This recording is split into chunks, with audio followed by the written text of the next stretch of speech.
This is a quick tip for putting on Chevy, GM, Saturn hubcaps that have the plastic outside nuts that go over the lug nuts.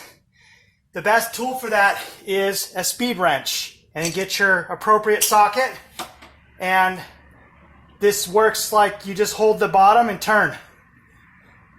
So just go and get them until they feel like they're starting to get a little bit snug, and then give it like an eighth of a turn more tighter. These are plastic threads, so do not use an impact wrench to tighten these up. You'll break them, and then you'll have to get these new caps. So that won't be a good day. And so once you feel like you got them all tight, just go around and snug them. About another eighth of a turn. Should be fine. And then double check and make sure that the valve core is in the cutout, the Schrader valve.